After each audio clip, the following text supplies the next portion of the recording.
करीम ने कैसा उरूज अता फरमाया। मगर इससे पहले समझना होगा उस वक्त सिनेरियो क्या था। याद रहे कि गज़वा बदर हुआ 2 हिजरी को। अभी मुसलमान मक्के से मदीने पहुंचे थे, सेटल डाउन भी नहीं हुए थे। और याद रहे कि मक्के से वो कैसे पहुंचे थे, एम्प्टी हैंडेड। कारोबार भी छोड़ना पड़ा, प्रॉपर्टीज भी छोड़नी पड़ी, घर भी छोड़ना पड़ा। नबी ये पाक खुद 53 साल मक्के में रहे थे, बचपन वहां गुजरा, मेरे आका की जवानी वहां, नबी ये पाक का कारोबार, नबी ये पाक का व्हाटएवर सारा कुछ वही था। मगर सब कुछ छोड़कर सहाबा और प्यारे आका को हिजरत करनी पड़ी।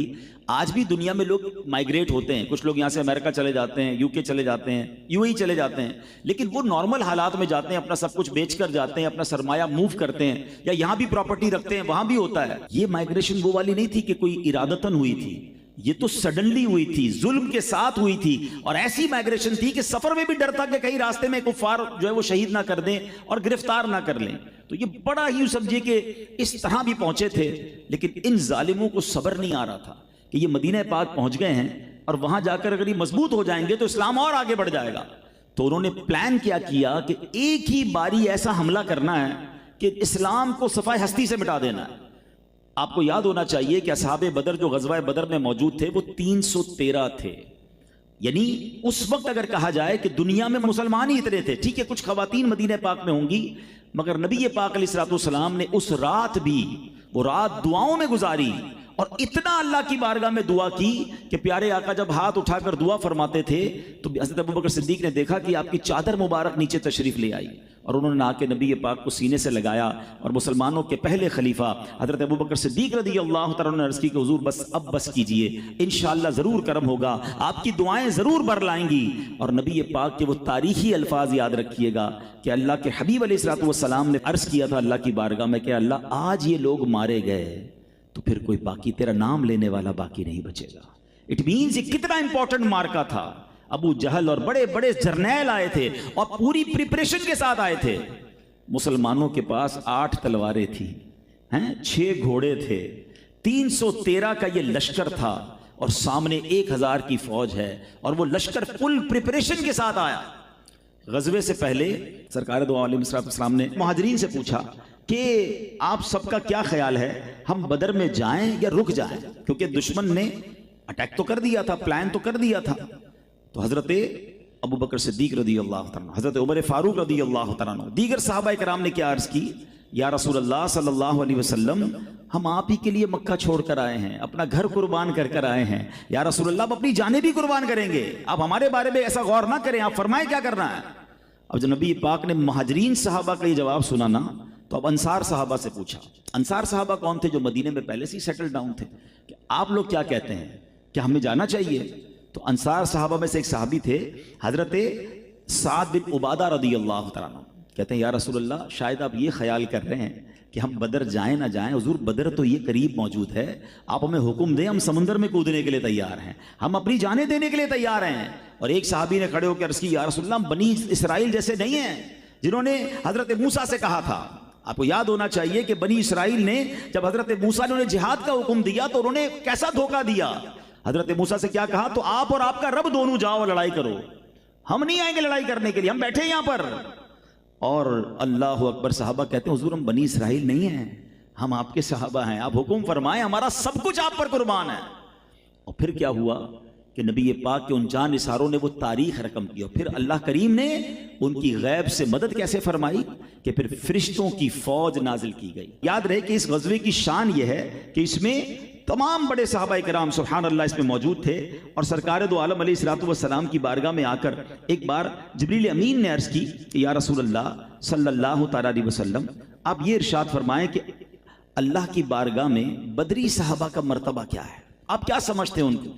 नबी पाक ने फरमाया वो सारे मुसलमानों से अफजल हैं।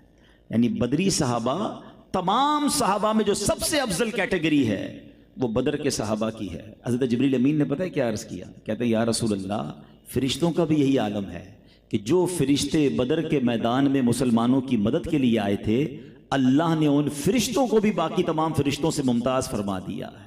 यानी उन फरिश्तों का मकाम भी सबसे अरफा व आला है, वो बदरी फरिश्ते कहलाते हैं। और उसकी वजह उलमा ने बड़ी प्यारी बयान की कि 1,24,000 कम बेश सहाबाए किराम और जनाब अल्लाह के बेशुमार फरिश्ते, लेकिन इन सहाबा की कैटेगरी को इस कदर मुमताज क्यों किया गया और फरिश्तों का मकाम भी क्यों बुलंद करार दिया गया? तो फरमाया कि सारे चूंकि मुसलमानों के मददगार और खास तौर पर नबी पाक की खिदमत के लिए हाजिर हुए, तो नबी पाक अलैहिस्सलाम की जो खिदमत करता है, अल्लाह के हबीब अलैहिस्सलाम के दीन की जो मदद करता है, अल्लाह उसे मुमताज, बुलंद और आला कर देता है। आप आज भी देखिए वो उलमा, वो दीन का काम करने वाले जो नबी पाक अलैहिस्सलाम की मदह और सराई करते हैं, उनकी शान बयान करते हैं, उनके इश्क की बात करते हैं, दीन मतीन के खिदमतगार बनते हैं, अल्लाह आज भी उन्हें उरूज अता फरमाता है। वो शायर लिखते हैं ना, उनके जो गुलाम हो गए, उनके जो गुलाम हो गए, वक्त के इमाम हो गए, नाम लेवा उनके जो हुए, उनके ऊंचे नाम हो गए। तो आज भी नाम उनके ऊंचे हो जाते हैं जो सरकार दो आलम अलैहिस्सलाम का नाम लेते हैं। अब जब ये सहाबा अपना सब कुछ जान हथेली पर लेकर बदर के मैदान में आ गए, तो अब क्या हुआ? अब कुछ बड़ी कमाल की इमदाद हुई है। अल्लाह कुरान मजीद में इरशाद फरमाता है, पहले ये समझिए, वलक़द नसरकुमुल्लाहु बिबद्रिन व अंतुम अज़िल्ला, और बेशक अल्लाह ने बदर में तुम्हारी मदद की जब तुम बिल्कुल बेसरो सामान थे। अल्लाह पाक ने ग़ज़वा-ए बदर में मुसलमानों की साबित कदमी और दिल की तसल्ली के लिए 5,000 फरिश्तों की मदद नाजिल फरमाई। अब इसमें दो बड़े प्यारे मसले भी हल हो जाते हैं। मैं तवज्जो चाहूंगा, कुरान करीम से एक अकीदे का मसला हल हो जाएगा। पहली बात तो यह है कि बदर में कौन आए थे? फरिश्ते आए थे मदद को। और अल्लाह पाक ने क्या फरमाया? वलक़द नसरकुमुल्लाह, और बेशक अल्लाह ने बदर में तुम्हारी मदद की। यानी फरिश्ते मदद को आए थे, मगर अल्लाह फरमाता ये मदद फरिश्तों की नहीं, ये मदद अल्लाह की थी।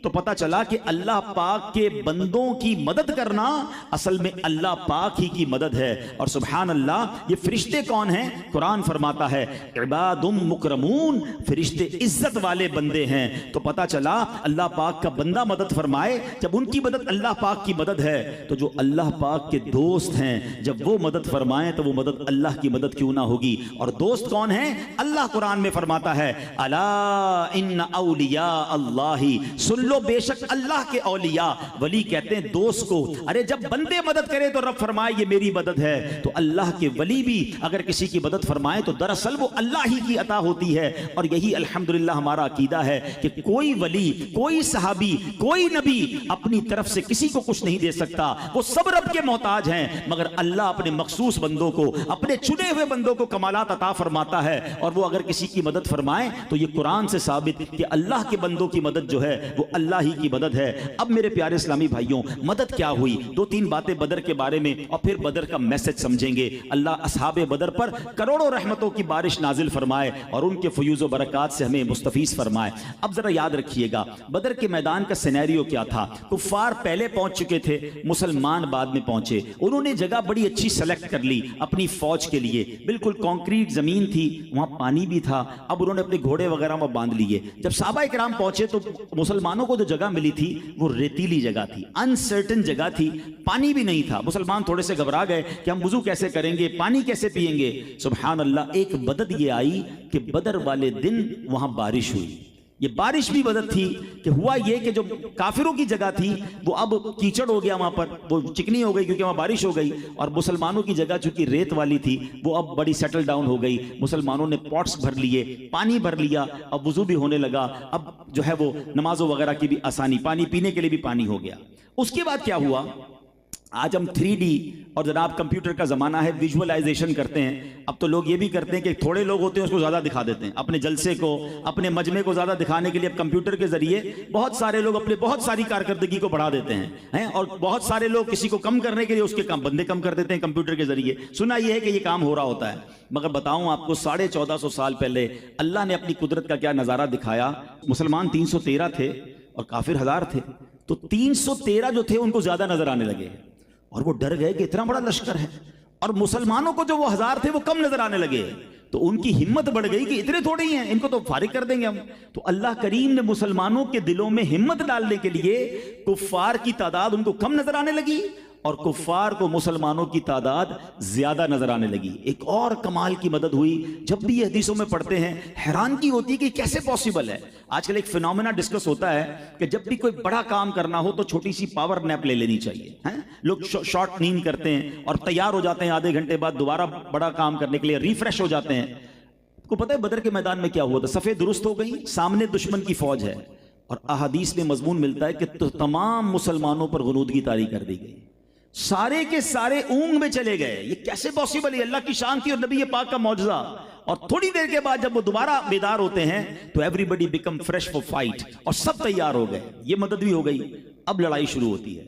साहबा थोड़ी देर बाद नबी पाक के पास आकर कहते हैं, या रसूलल्लाह, मामला बड़ा अजब है। हम तलवार उठाते हैं, इससे पहले कि हम किसी का सर उड़ाएं, सर उसका पहले उड़ जाता है। हमें हुजूर ऊपर हमारे घोड़ों के चलने की आवाज आ रही है।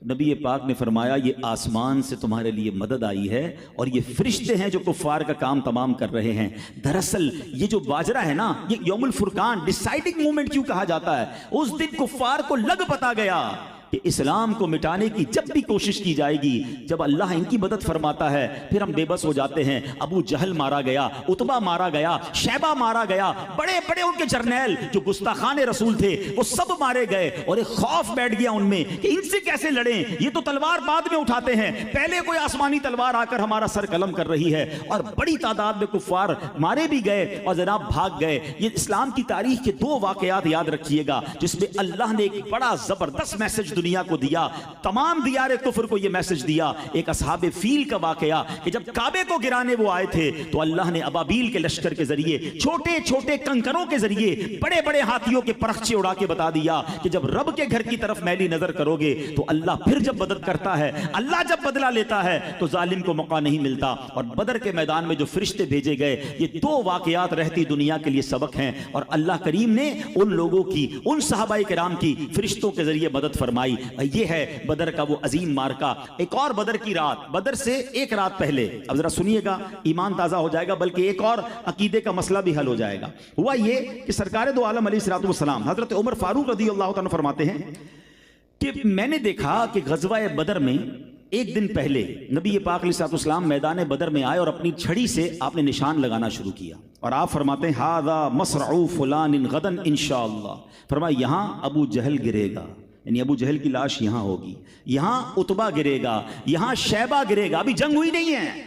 हजरत उमर कहते हैं दूसरे दिन क्या हुआ, फवल्लज़ी बअसहू बिलहक़्क़ि, उस रब की कसम जिसने आपको हक के साथ मबऊस फरमाया। कहते जिस जगह नबी पाक ने लकीर खींची थी, एक इंच का फर्क नहीं था। जहां फरमाया अबू जहल गिरेगा, वहां अबू जहल की लाश मौजूद थी। जहां फरमाया उतबा गिरेगा, वहां उतबा की लाश मौजूद थी। अल्लाह अकबर। अल्लाह ने अपने नबी को कैसा इल्म अता फरमाया। हम एक नात का शेर सुनते हैं ना कि जो हो चुका है, जो होगा हुजूर जानते हैं। मुझे तो ये समझ नहीं आती लोग कैसे बहस करते हैं कि जनाब नबी पाक के पास इल्म गैब था कि नहीं था। अरे रब अपने हबीब को जो चाहे अता फरमाए। आज हम अपने प्यारों को अपना बहुत कुछ देते हैं, तो अल्लाह ने अगर कुछ उलूम अता फरमाए अपनी शान के मुताबिक तो किसी को क्या प्रॉब्लम है। और एक और बात समझनी है, आला हजरत ने ये इल्म गैब का मसला भी एक शेर में ही जो है ना हल फरमा दिया है। मैं अगर आप सबसे सवाल करूं, इस पूरी कायनात में सबसे बड़ा गैब क्या है, तो सबसे बड़ा गैब खुद रब ताला है। अल्लाह ताला को इस दुनिया में किसी ने नहीं देखा। ठीक है, आप भी होता है दुनिया में किसी को अपना सबसे बड़ा राज बता दें, उसके बाद छोटे मोटे राज तो नहीं छुपाएंगे ना यार, अपनी जिंदगी का सारा सबसे बड़ी चीज तो बता दी, इसको अब क्या छुपाना है। अल्लाह सबसे बड़ा गैब है। कायनात में किसी ने रब को नहीं देखा। अल्लाह ने अपने हबीब अलैहिस्सलाम को शबे मेराज अपने पास बुलाकर अपना दीदार करवा दिया। अब बताएं और क्या चीज है जो रब ने छुपानी है। आला हजरत ने बड़ी कमाल की बात लिखी, लिखते हैं, और कोई गैब क्या तुमसे निहा हो भला।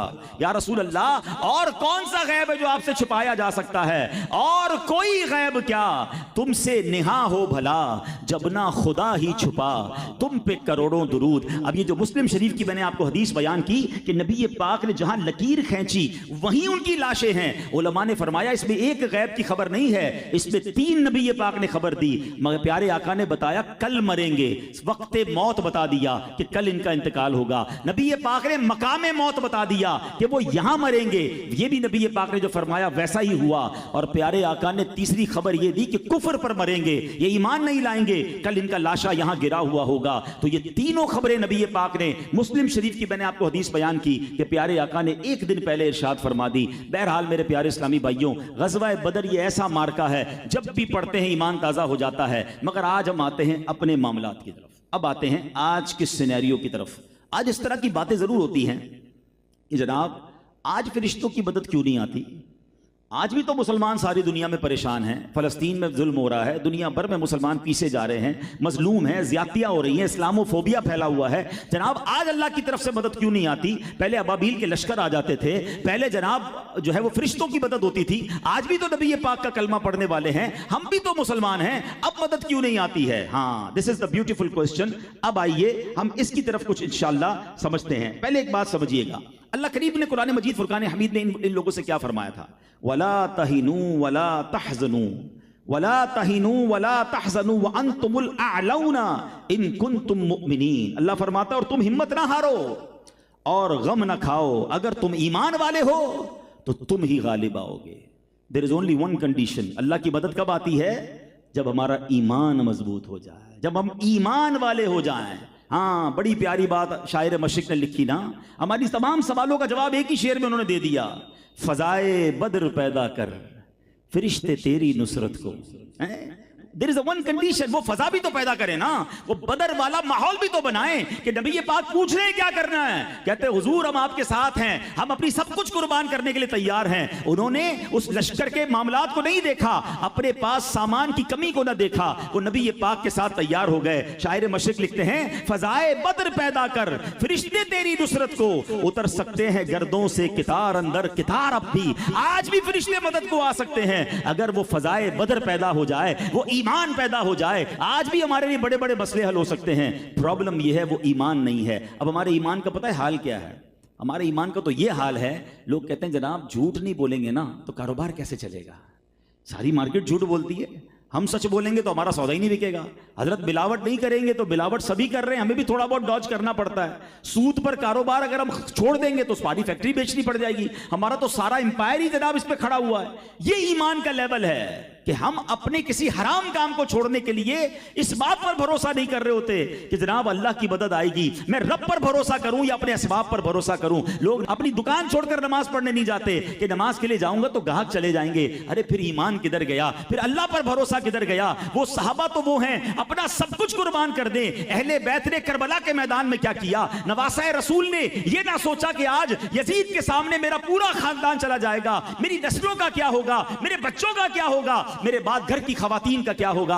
अल्लाह अकबर, अपना सर कटा दिया मगर इस्लाम के परचम को बुलंद किया। मगर आज हम पंजतन पाक की गुलामी का दावा भी करें, हम साहबाए कराम से मोहब्बत का दावा भी करें, मगर जब हम पर बात आती है तो हम कहते हैं यार घर बार को भी तो देखना है ना, कारोबार को भी तो देखना है। अरे जमाने के साथ चलना होता है। किसने कहा आप जमाने को ना देखें, किसने कहा आप कारोबार को ना देखें, मगर हराम तो छोड़ना होगा ना। ये ईमान तो लाना होगा कि असबाब कुछ भी नहीं है, असल चीज मेरा रब है, उसकी कुदरत है, वो चाहेगा तो ये असबाब मदद करेंगे। हम और आप सोचते हैं इस मार्केट में दुकान मिली ना तो कारोबार चलेगा, यहां प्लाजा बना लिया तो माल बिक जाएगा, जनाब इस मुल्क का पासपोर्ट मिल गया तो मैं जनाब तरक्की कर जाऊंगा। एक बात याद कर लें, आप हर चीज कर लें, अगर रब ने नहीं चाहना तो उस दुकान ने नहीं चलना है, उस पासपोर्ट ने आपको मदद नहीं करनी है, उस पैसे ने आपकी मदद नहीं करनी है। मैं इसको एक और अंदाज से आपको समझाता हूं। लोग असबाब की तरफ तवज्जो करते हैं ना, यार ये चीज होनी चाहिए। मैं अब आपको अपनी बॉडी पार्ट्स बताता हूं। हमारी बॉडी में पार्ट्स एग्जिस्ट करते हैं। हाथ, लोग कहते हैं हाथ है तो बड़े काम की चीज है, आंखें हैं बड़ी काम की चीज है, कान है तो मैं सुन रहा हूं, पैर है तो मैं चल रहा हूं। ये हमारी भूल है। हाथ होते हैं लेकिन रब न चाहे तो ये हाथ काम नहीं करते हैं। आपने कई ऐसे हाथ वाले देखे होंगे जिनका हाथ नहीं उठता है, वो हाथ ग्रिप नहीं कर रहा। अरे भाई एग्जिस्ट तो कर रहा है हाथ बॉडी में, हाथ तो था। It means part of the body is nothing. इस पार्ट में, इस हाथ में कुव्वत रब ने देनी है। हमारे एक बहुत अच्छे दोस्त हैं, डीएचए में रहते हैं, उनके साथ एक प्रॉब्लम हुआ और प्रॉब्लम यह हुआ कि उनको स्ट्रोक हुआ। और स्ट्रोक के बाद मैं उनसे मिलने गया तो माशाल्लाह काफी सेटल हो गए थे। मैंने कहा तबीयत कैसी है? कहते तबीयत तो ठीक है मगर एक प्रॉब्लम ये हो गया है कि मेरी हैंड राइटिंग वापस नहीं आ रही है। मैं साइन नहीं कर पा रहा हूं। आप जरा गौर से सुनिएगा, मैं खुद हैरान हो गया। मैंने कहा इससे क्या प्रॉब्लम हो रहा है आपको? कह रहे स्ट्रोक हुआ, हाथ की वर्जिश करके अब हाथ मूव तो कर रहा है, मगर मैं पेन नहीं पकड़ पाता था। अब पेन पकड़ी है तो मेरी हैंड राइटिंग नहीं आ रही है। तो मैंने कहा हैंड राइटिंग से क्या मसला, आजकल तो कौन टाइप करता है? कहते मेरी चेकबुक पे साइन नहीं हो रही, और मेरी फैक्ट्री में सैकड़ों लोग काम करते हैं, मुझे सैलरी देनी है। मैं 1.5 हफ्ते तक, 1 हफ्ते तक साइन की प्रैक्टिस करता रहा, मेरी साइन नहीं बनी। मैं बैंक अपनी वाइफ को लेकर गया, आई स्कैन के जरिए, फिंगरप्रिंट के जरिए मेरा अकाउंट फिर मैंने अपनी वाइफ के नाम ट्रांसफर किया, और फिर अमाउंट बाहर निकली। मैं सोचने लगा, या अल्लाह मैंने इस नेमत पर तेरा कब शुक्र अदा किया? मैंने कभी शुक्र अदा किया कि मैं पेन पकड़ता हूं, मेरी एक साइन भी है, मेरे हाथों में ग्रिप भी है। हम कहते हाथ है ना बस बहुत है, नहीं, इस हाथ में ताकत रब ने देनी है। आपने नाबीना को देखा होगा, आंखें लगी हुई होती हैं, आपने नाबीना को बगैर आंखों वाला नहीं देखा होगा। आप हाथ हिलाते हैं तो पता चलता है बेचारा देख नहीं रहा। इसका मतलब आंखें होना और है, आंखों में नूर रब ने देना है। कान वाले होते हैं जो बहरे होते हैं, जो सुन नहीं सकते, उनके कान लगे हुए होते हैं, part of the body is there, मगर अल्लाह ने जब इसको सुनने की ताकत देनी है तो इसने सुनना है। जो गूंगे होते हैं उनकी जबान कटी हुई नहीं होती, जबान लगी होती है मगर आवाज ही नहीं निकलती, अजीबो गरीब आवाजें निकलती, बेचारा इशारे करता है। जबान कमाल नहीं है, इस जबान में बोलने की ताकत रब ने देनी है। तो प्लीज ये बात समझिए कि जिस दिन लेवल ऑफ ईमान ये हो गया ना कि मैं कुछ भी नहीं, मेरे पास असबाब, माल, दुनिया का ओहदा कुछ भी है, ये कुछ भी नहीं, अगर रब ने चाहना है, अल्लाह ने मदद करनी है, तो ये तमाम चीजें मुझे इंशाअल्लाह इसमें फायदा देंगी। तो ऐ मेरे प्यारे इस्लामी भाइयों, असहाबे बदर से हमें ये पैगाम लेना है, इस वाक़े से हमें ये पैगाम लेना है कि अगर हम अल्लाह पर भरोसा कर लें, हम अल्लाह की अता पर भरोसा करें, अल्लाह पर तवक्कुल करें, तो आज भी फरिश्तों की मदद आ सकती है, आज भी गैब से मदद आ सकती है। बस हमें ईमान का लेवल वो उठाना है। अब आपके जहन में सवाल होगा, हम मुसलमान तो हैं जनाब, अब ईमान मजबूत कैसे हो सकता है? सरकार दो आलम अलैहिस्सलाम की हदीस यह है, नबी पाक ने फरमाया, बंदा उस वक्त तक कामिल मोमिन नहीं हो सकता जब तक अपने मुसलमान भाई के लिए वो पसंद करे जो अपने लिए पसंद करता है। मुसलमान भाई के लिए क्या पसंद करना है? जो अपने लिए पसंद करता है। हम सब चाहते हैं मेरी इज्जत हो, हम दूसरों की भी इज्जत करें ना। हम सब चाहते हैं मेरे साथ धोखा ना हो, हम दूसरों को भी धोखा ना दें। हम चाहते हैं जनाब मेरे साथ लोग प्यार से बात करें, मैं भी दूसरे से प्यार से बात करूं। ये याद रखिएगा, कामिल मोमिन होने के लिए जरूरी है कि बंदा दूसरे मुसलमान के लिए वही पसंद करे जो अपने लिए पसंद करता है। एक हदीस शरीफ में आया, उसका ईमान कामिल नहीं जो अमानतदार नहीं है। अब गौर करें, हम अमानतदार हैं क्या? लोग हमसे कारोबार करने में मुतमईन हैं? अपनी अमानतें हमारे पास रखवाएं तो उनको खुशी होती है या रात भर टेंशन में रहते हैं? गौर कीजिए, कामिल मोमिन वो है जो अमानतदार है। एक जगह प्यारे आका अलैहिस्सलाम फरमाते हैं, उसका दीन नहीं जो वादे का पाबंद नहीं है। अब बताइए, अब तो जुमला मशहूर कर दिया गया, वो वादा ही क्या जो वफा हो जाए है? अरे वादा होता ही वफा करने के लिए, मुसलमान तो वादों का पाबंद होता है। एक वाकया आपको सुनाऊं जिससे अंदाजा होगा कि अब मुसलमानों का हाल क्या हो गया है। मुसलमान ने गैर मुस्लिम को कर्जा दिया और उसका टाइम आ गया, वो पैसे मांगता, वो पैसे देता ही नहीं था, पैसे मांगा, पैसे देता ही नहीं है। अब उसने कहा जब नहीं मानता तो वो उनके पादरी के पास चला गया कि जनाब मैंने आपके मजहब के बंदे को पैसे दिए हैं, मेहरबानी करें मुझे पैसे नहीं देता। उन्होंने कहा मैं एक पर्ची देता हूं, जाके उसको दे देना। उन्होंने पर्ची लिख के दी, जाकर उसको पर्ची दी, उसने फौरन पैसे निकाल के दे दिए। कहता यार पैसे बाद में लूंगा, पहले बताओ पर्ची पे क्या लिखा है। मुझे तो कितने महीने हो गए पैसे मांगते हुए, जवाब नहीं देते थे, एक पर्ची पर पैसे दे दिए। बड़ी बहस की, पर्ची नहीं दिखा रहा था, जबरदस्ती उससे पर्ची लेके देखी तो उस पादरी ने पता है क्या लिखा था कि लगता है तो मुसलमान हो गए जो लोगों के पैसे टाइम पे नहीं दे रहे। अब बताएं, एक तरफ तो नबी पाक हमें वादों की पासदारी का दर्स दें और आज हम वादों की पासदारी ना करें। ईमान है तो ईमान को इन्हेंस करना है। सरकार दो आलम अलैहिस्सलाम फरमाते, मोमिन ताना देने वाला, लानत करने वाला, बेहुदा बातें करने वाला नहीं होता। आका फरमाते हैं जिसके शर से उसका पड़ोसी महफूज ना हो वो कामिल मोमिन नहीं है। तो ये चंद बातें याद कर लीजिए कि अखलाक अच्छे कीजिए, मुसलमानों के साथ अच्छा बर्ताव कीजिए, अगर माँ बाप नाराज हैं उन्हें राजी कीजिए, रिश्तेदारों में दूरियां हैं मोहब्बतें बांटिए और आइए अपने ईमान को मजबूत करते हैं। अल्लाह असहाबे बदर के सदके हमारे ईमानों को मजबूत फरमाए, उनके सदके हम पर अपनी रहमतों की बारिश नाजिल फरमाए।